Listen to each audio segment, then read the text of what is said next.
After passing out my flight school, the first thing I did when I was out was trying out for the different driving academies to work as the instructor. I wasn't really into driving for airlines. I wanted to be a fighter pilot, but I somehow managed to not be in the National Air Force School. Instead, I was stuck with commercial airline school. And as soon as I was out of the school, all I did was look for academies to train the new fighter pilot. I went to the school, and they told me that I cannot really join the academy until I have the in flight experience. That means for that, I had to join one of the airlines and get the flying experience.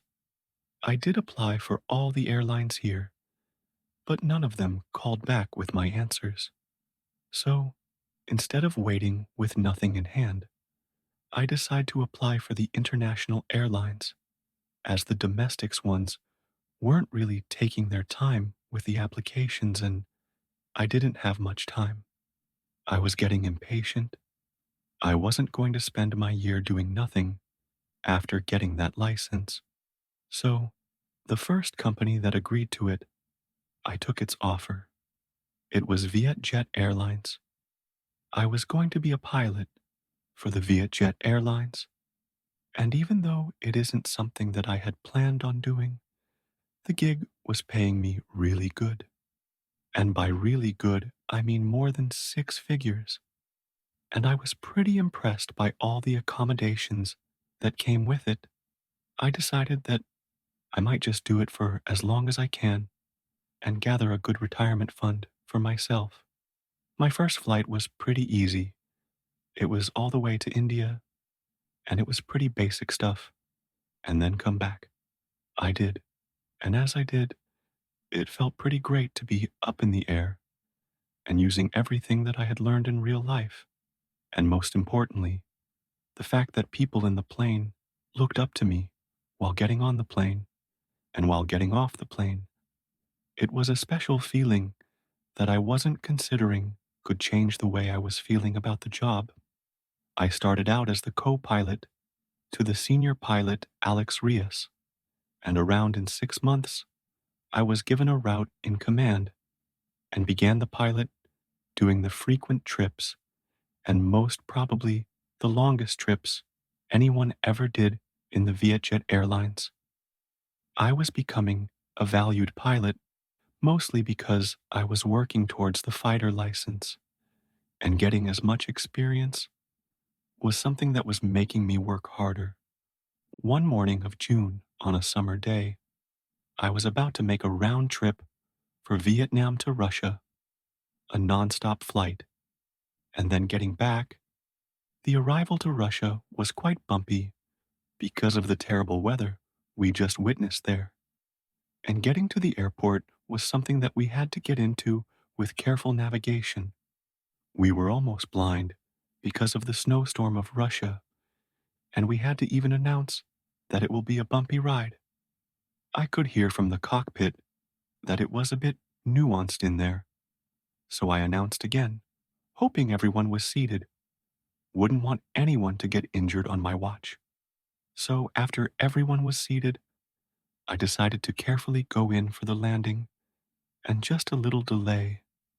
And the moment I landed safely on that ice strip, and I had to announce that we had arrived.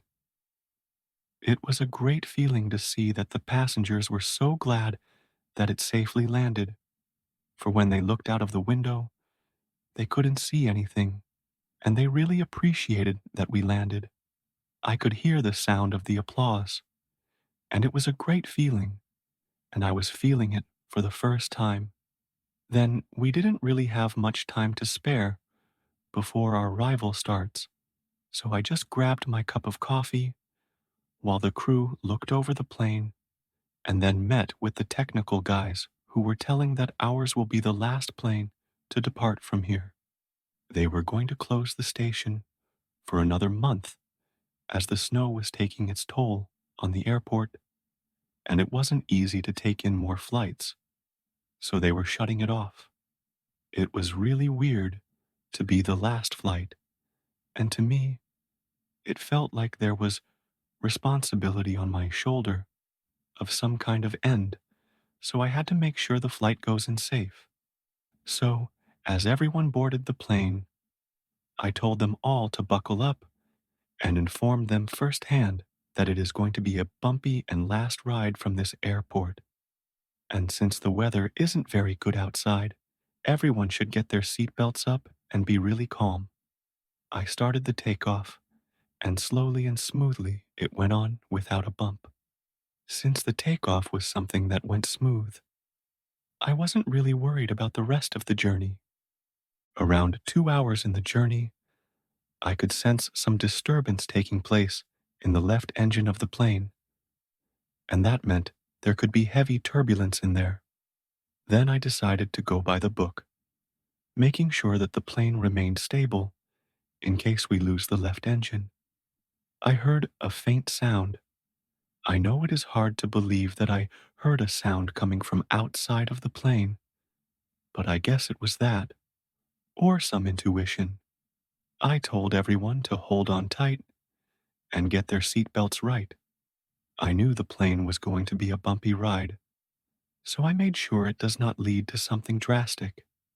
Everyone was buckled in, and the hostesses were all set in. I started, and I was manually keeping an eye on the left one. And then, just when I took my eye off, the right engine just exploded and started falling apart. I wasn't hoping that would happen, and people were freaking out. I knew that I didn't have the left for very long, and it would go down, so I had no option but to land the plane as soon as possible. If I didn't, the alternative would be even worse. Then I saw the fire building up on the right side, and I decided, without caring much, to drop the plane and land it. We were practically out of options and flying blind, so I had to make this tough decision. We started our descent, and I announced, "It has been a great honor to fly with you guys. You people are brave and deserve all the applause. We are going to make a possible crash land. Please put on your life jackets." And as the oxygen masks dropped, I could hear there was panic back there. We chopped the snowy winds as the heavy plane was setting and brushing through the forest. We were losing the plane, and by the time we stopped in the middle of the forest somewhere in Asia, I had a relief that at least it is not the people we lost. Every single passenger was unharmed in that crash, not even a scratch. We were stranded in a place we had no clue about and no idea how to get out of that place. Well, that is a story for another time. Story 2. I flew over the Atlantic to South Africa for my first ever safari. I've always had a fascination with Africa and the wildlife of the Serengeti, stemming from an obsession with the Lion King as a kid. Over time, that love for Simba and friends evolved into reading books on Maasai culture, and soon I was fixated on the idea of traveling to Africa. While my sorority sisters talked about visiting the beaches of Bali or the Bahamas after graduation, my heart was set on the Serengeti. It took years to afford the flights, accommodation, and in country transportation, but eventually I had a good enough job and a padded bank account to afford my dream trip to South Africa. The experience was every bit as amazing as I imagined. I spent a week on various jeep safaris, hanging out by a 444 with a pair of binoculars. Even at a distance, knowing you're looking at an actual lion is a serious adrenaline rush. On one of the safaris, a nice Canadian guy mentioned how incredible the experience was, but lamented that he couldn't get a little closer to some of the wildlife. Our guide reminded us that even at 200 meters away, some of the animals could close the distance in just a matter of seconds. It was a humbling experience, making me feel vulnerable despite the relative safety of the jeeps. After hearing about air safaris, I started considering one and ended up exchanging emails with a representative from an air safari company. A few $1,000s later, I was meeting up with a bush pilot on a small airstrip, staring at the single engine propeller plane we'd be flying around the Serengeti. Despite the plane's age, the pilot assured me it was reliable, and off we went. At first, the air safari was everything I'd hoped for and more. The plane flew low and slow, giving us incredible views of the animals, who barely reacted to the aircraft. It was less personal than the Jeep safaris, but still thrilling. About 20 minutes into the flight, while circling over a herd of elephants, the engine suddenly gave out. The pilot tried to restart it, but eventually admitted we were going to have to land. The pilot talked me through the emergency landing, and although I was terrified, a weird calm came over me. The landing was bumpy, but we miraculously survived without the plane exploding. Once the euphoria died down, we realized we were stranded in the middle of the Serengeti, attracting the attention of wildlife. We managed to relay our coordinates to a rescue team, but even the 90 minutes we had to wait felt like an eternity. A pack of hyenas wandered within 50 feet of us, their laughter-like sounds terrifying me.